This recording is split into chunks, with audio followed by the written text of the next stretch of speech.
El lado desconocido del Che Guevara. Cosas que no conocías. ¿Sabías que el Che Guevara pudo iniciar una tercera guerra mundial? Es uno de los personajes más controversiales de la historia, y el público se divide entre los que adoran y los que piensan que solo fue un asesino despiadado. ¿Alguien te había contado que el Che Guevara quiso conquistar la República Democrática del Congo? Es verdad que fue Fidel Castro quien lo sentenció a muerte. Así es, la historia del Che Guevara es más que increíble. Incluso jugó fútbol profesional. Es la vida de un hombre que ayudó a crear una revolución como no se había visto jamás. Por supuesto, Guevara no fue un santo, y a lo largo de su vida cometió atrocidades, y estuvo involucrado en eventos muy sorprendentes que te contaremos a continuación. Quédate con nosotros para ver 21 cosas muy locas sobre el Che Guevara que nunca te contaron, y te ayudarán a formar tu propia opinión sobre esta polémica figura histórica. Número 1. El gran robo del tren. A finales del 58, la guerrilla que comandaba el Che parecía imparable. Avanzaban a un ritmo que alarmaba al ejército del gobierno cubano, pero solo porque habían logrado tomar las zonas fáciles y desprotegidas. Para llegar a La Habana necesitaban tomar Santa Clara, una zona estratégica que permitía el transporte de mercancías en la isla y que además estaba protegida por tropas muy bien armadas y apoyadas por tanques y aviones. El Che solo contaba con 340 hombres para hacerle frente, lo que no era posible. Así que ideó una estrategia: robar los suministros de armas y alimentos que arribarían a finales de diciembre por medio de un tren, para así tomar ventaja. Para lograrlo, sabotearon las vías y lograron que el tren descarrilase. El Che escribió: los hombres fueron sacados con bombas Molotov del tren blindado, que se había convertido en un verdadero horno. Y los soldados tuvieron que rendirse, y entregaron un arsenal de más de 600 fusiles, 1.000.000 de cartuchos, muchas ametralladoras, morteros, un cañón de 20 milímetros y hasta bazucas. Fue un enorme botín que les permitió hacer lo necesario para ir a tomar La Habana. Así que ese robo cambió la historia. Número 2. El Che estaba dispuesto a iniciar una tercera guerra mundial. Cuando se habla de la crisis de los misiles, pocas veces se menciona el nombre del Che Guevara, cuando él era un gran partidario de que se mantuvieran los misiles nucleares de los soviéticos en Cuba. Y es que el Che tuvo una participación bastante activa en el acuerdo militar que realizaron el gobierno de Cuba y el gobierno soviético en 1962, el cual tenía el fin de instalar misiles nucleares en la isla.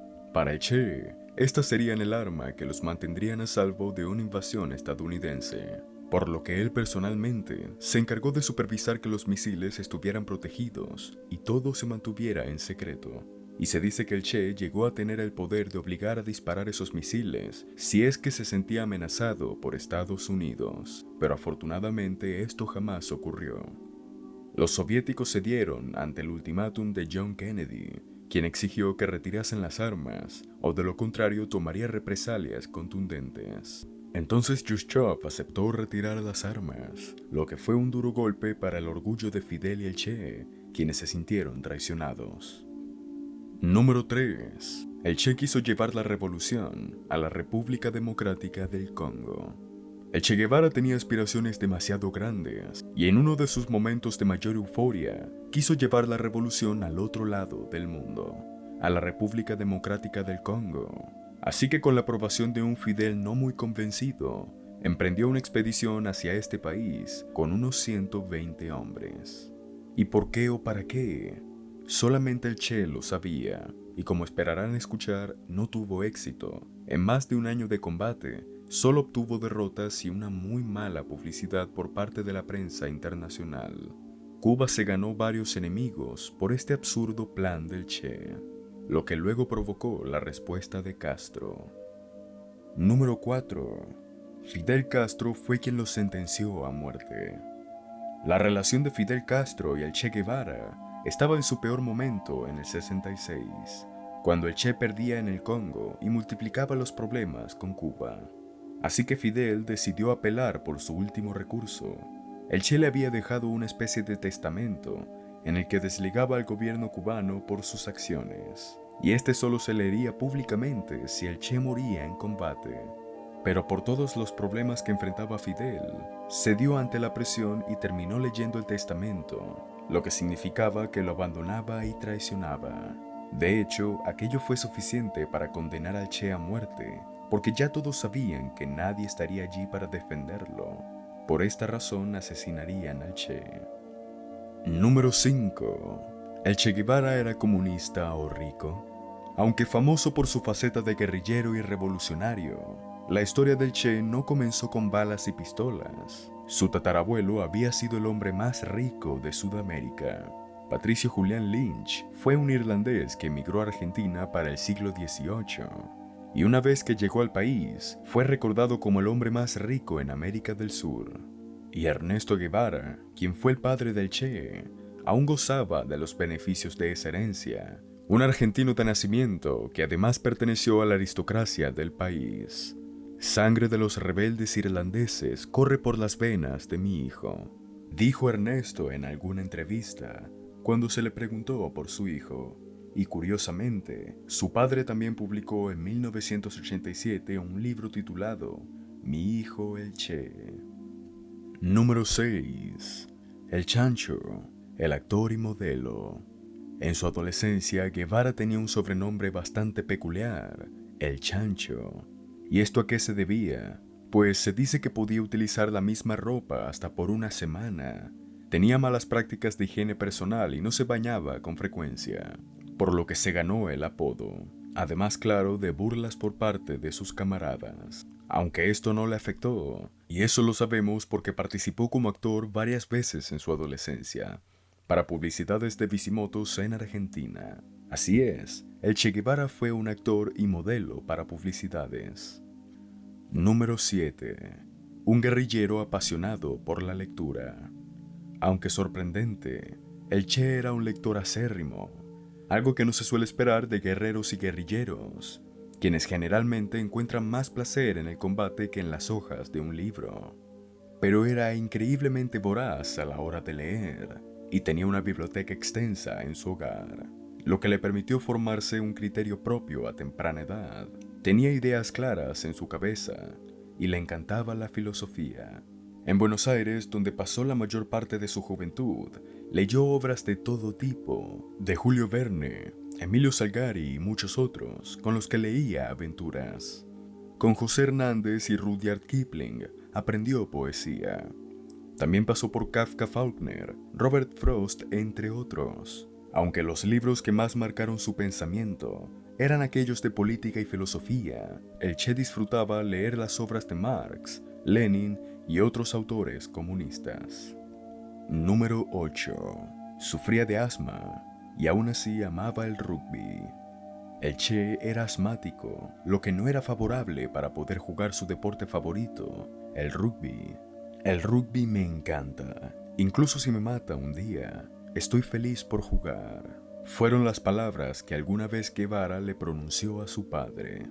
El asma le afectó desde que tenía 2 años, y al igual que el amor por el rugby, lo acompañó hasta el final de su vida. Se sabe que en sus años de política, el Che incluso fundó y dirigió una revista de rugby argentina llamada Tackle, en la que firmaba bajo el nombre de Chancho. Y tampoco se dejó afectar por el asma. Precisamente por los problemas inherentes de su condición, se sintió llamado a estudiar medicina en la Universidad de Buenos Aires, en donde conseguiría un título médico con especialidad en dermatología para 1953. Número 9. El fútbol, Colombia y los amigos viajeros. En 1952, el Che se encontraba en medio de un famoso viaje en motocicleta con su amigo Alberto Granado. La idea era recorrer América Latina. Al llegar a Leticia, Colombia, ya no tenían ni un peso para los gastos, pero se dieron cuenta muy rápido de que los argentinos eran bien pagados en el fútbol colombiano y no perdieron la oportunidad. El Che apenas tenía 24 años, quien para ese entonces aún ni era conocido como Che. Así que se valieron de su poder de conocimiento para terminar siendo contratados como miembros importantes del Independiente Sporting Club. Lo cierto es que el fútbol argento era bien cotizado gracias a los espectáculos que hacía Alfredo Di Stefano en el Millonarios de Bogotá. Y la realidad es que la diferencia de fútbol se notaba, por lo que los amigos argentinos pudieron permitirse ser entrenadores y jugadores al mismo tiempo. Granado fue el ataque del equipo, mientras que el Che se ubicó como portero, para que no le afectara el asma. Y así, gracias a la actuación de ambos, el Sporting Club llegó a la final del torneo ese mismo año, y tras perder en penales, los amigos se retiraron con suficiente dinero para continuar su viaje y un poco más. Número 10. Guatemala cambió al Che. Ya conocemos el principio de la historia de Guevara. Desde un gran lector hasta un aventurero sin límites, era un hombre que estaba esperando a encontrar su destino. Y así sucedió por primera vez en Guatemala, 1953.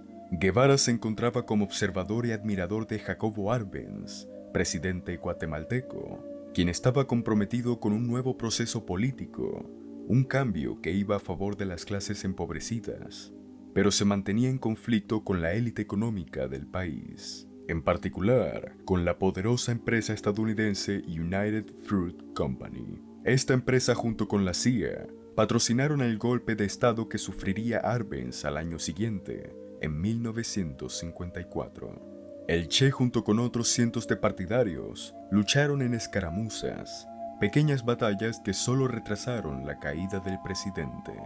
Si bien perdieron la batalla en Guatemala, él se dio cuenta de que, si bien para cambiar el mundo debes luchar contra el poder, él estaría listo. Número 11. Obsesión por la pobreza. Según palabras de su primera esposa, la economista peruana Gilda Gadeo, el Che vivía obsesionado con la pobreza, con la que veía a su alrededor. Esta también contó que la experiencia que más afectó a Guevara fue la de una anciana pobre que lograba sobrevivir trabajando como lavandera y que además fue paciente de él. Ella representa la clase olvidada, la explotada, dijo Guevara. Estas experiencias lo moldearon. Fue un antes y después de graduarse como médico. Incluso llegó a escribir un poema dedicado a aquella anciana y a las personas iguales a ella, prometiendo que haría el mundo mejor para ellos y para todos. Número 12. Desastroso viaje del Granma Ramírez. Desde el 54, con la caída de Arbenz en Guatemala, Guevara se mantuvo ejerciendo medicina mientras esperaba conocer cuál sería su próximo gran paso, cosa que no demoró mucho. En 1955 se sellaría su destino cuando conoció a Fidel Castro en Ciudad de México, en casa de la cubana María Antonia. Este sería el encuentro en que, tras una larga conversación, el argentino decidiría unirse a la expedición guerrillera planeada para Cuba. Tras unirse a la expedición, Guevara pasó a formar parte del movimiento 26 de julio, impulsado para tomar el poder en Cuba derrocando la dictadura de Fulgencio Batista. El 25 de noviembre de 1956, 82 guerrilleros salieron desde Veracruz con destino a Cuba.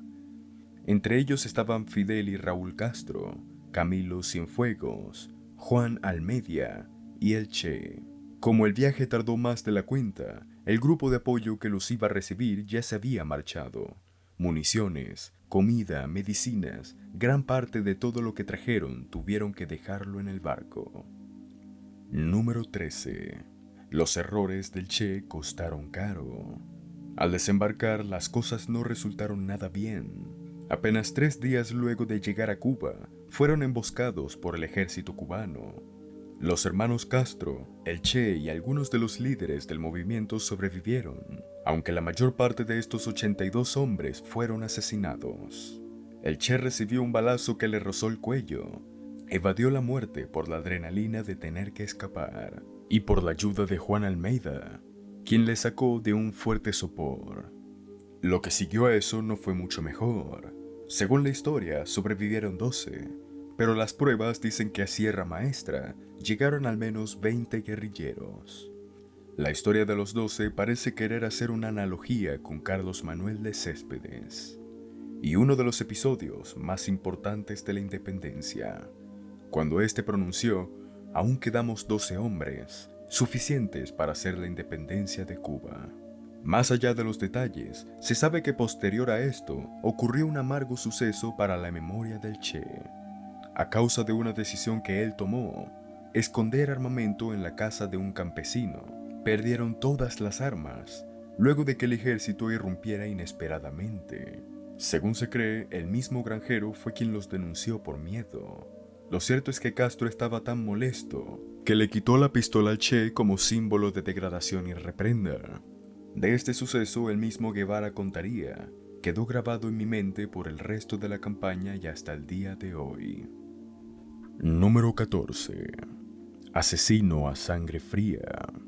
Según Jacobo Machover, historiador y escritor cubano en exilio, durante la Revolución Cubana y todas las escaramuzas en las que el Che se involucró, ejecutó a personas sin miramientos. Solo necesitaba tener sospecha de que habían sido partícipes o esbirros de la dictadura. Los juicios no duraban más de media hora, afirma Machover, y sin defensa posible para los acusados, quienes generalmente se enfrentaban a sentencias de ejecución inmediata. Particularmente lo que el Che más destacaba era a los traidores. Vivía en un ambiente donde la muerte ocurría cada día, y sabía que los traidores eran lo peor que podían atravesársele, sobre todo en las etapas tempranas de la revolución. Lo cierto es que el Che era un excelente general, alguien capaz de mantener la lealtad y la disciplina de los subordinados. Pero según los relatos biográficos y personales, este respeto se lo ganó en gran parte con fuego y sangre, además de mano dura con los traidores. La ejecución más famosa de este tipo fue la de Eutimio Guerra, quien recibió un disparo en la cabeza por traición. Este había brindado de información a la dictadura cubana durante el proceso de revolución. Número 15. Siempre estuvo dispuesto a morir por lo que creía. Esto es algo un poco más conocido, pero sigue siendo una faceta fundamental del Che. No le tenía miedo a la muerte, eso lo reconocían tanto sus aliados como sus enemigos. Su fuerza venía de que no temía morir si era luchando por lo que creía, lo que lo hacía peligroso e indetenible. Y así como apostaba su vida, no tenía reparo en matar por sus ideales. Solo en sus últimos momentos se suavizó esta faceta de él, aclaró Félix Rodríguez, agente de la CIA que participó en su captura. Valgo más vivo que muerto, decía el Che. No disparen, gritó antes de su captura. O quizás solo quiso intentar vivir un día más, para luchar un día más. Número 16. El presidente del Banco Central de Cuba, el Che. Guevara se hizo fundamental, hasta el punto de que fue él quien en 1958 en Santa Clara ganó la batalla que garantizó el derrocamiento del dictador Fulgencio Batista. A partir de este punto, se apaciguó la guerra y tocaba embarcarse en un proceso político. De las pistolas y municiones saltaron a la Cámara Pública y a la guerra burocrática. En el caso del Che se volvió ministro de Industria y presidente del Banco Central. Solo fue presidente del banco entre 1959 y 1961, pero eso fue suficiente para que el peso cubano perdiese casi todo su valor frente a las monedas internacionales. A pesar de eso, lo que más se recuerda es que en este periodo el Che firmaba los billetes puestos en circulación, en los que únicamente estampaba el seudónimo Che, quizás como desprecio al sistema capitalista. Y es probable que jamás en su vida se hubiera imaginado que tendría un cargo similar. Número 17. Creador de campos de trabajo. En 2017, Jacobo Machover contó para la BBC que el Che fue quien creó el primer campo de trabajo de Cuba, que fue situado en la península Guanacabibes. En general, los campos de trabajo forzado en Cuba fueron abiertos gracias al Che. En principio era para comunistas que no cumplían con las normas del partido. Después se expandieron para homosexuales, católicos y santeros fanáticos. Estos campos de trabajo o Unidad Militar de Ayuda a la Producción, como nombre oficial, nacieron a partir de los años 60. El trabajo los hará hombres.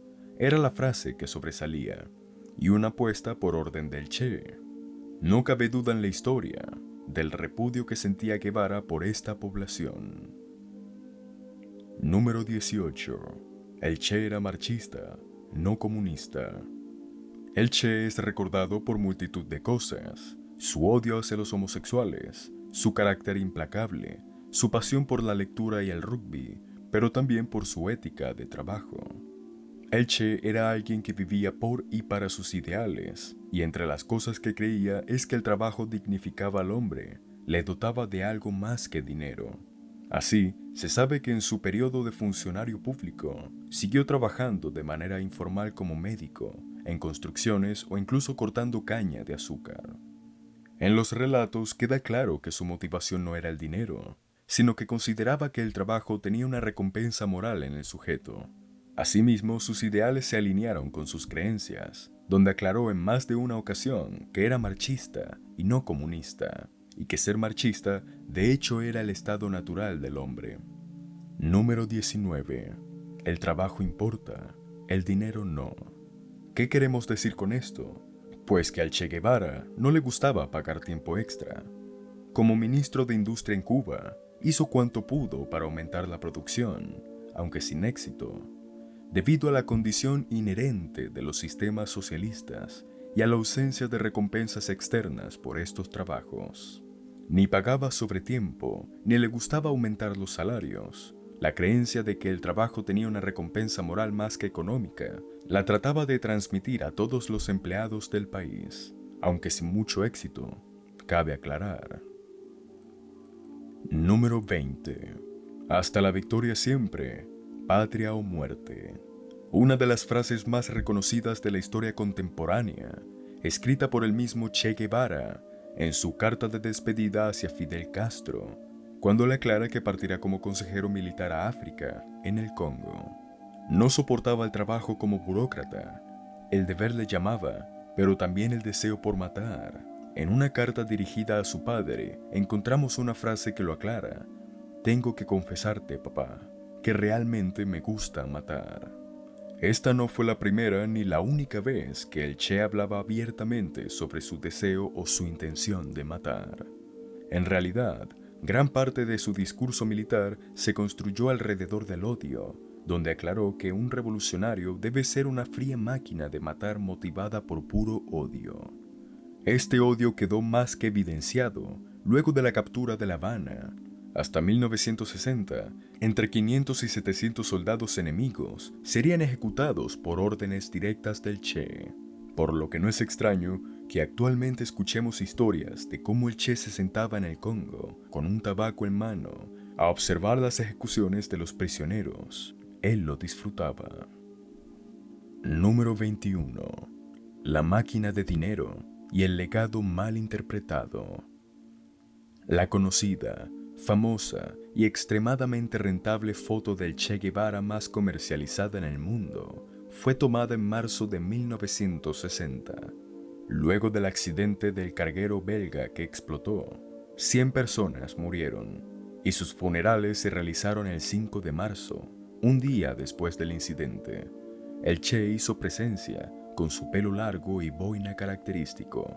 Su mirada reflejaba tristeza, aunque sin embargo seguía siendo un símbolo de lucha. Alberto Korda tomó la fotografía, bautizada como el guerrillero heroico. Según el Museo de Victoria y Alberto de Londres, la imagen más reproducida a nivel mundial. Esto contando las camisas, las tazas, los pósters y todo tipo de impresión que se realiza con esta foto. Es irónico, considerando la historia del propio Che y de su gran repudio por el capitalismo. Sus últimas palabras fueron: «La revolución es inmortal». Muchos creen que lo que causó la captura del Che en Bolivia fue que sobreestimó el hambre de revolución en otros países. Se dice que sus últimas palabras antes de morir fueron: «La revolución es inmortal». Y si bien él murió físicamente, lo cierto es que sus palabras siguen más vivas que nunca, al igual que su inmortal nombre. No cabe duda de que el Che Guevara fue uno de los personajes que cambió por completo la historia, y no solo de Cuba, donde se convirtió en un símbolo de lucha y revolución, sino en todo el mundo. Es posible que hoy en día el Che Guevara sea más conocido que nunca.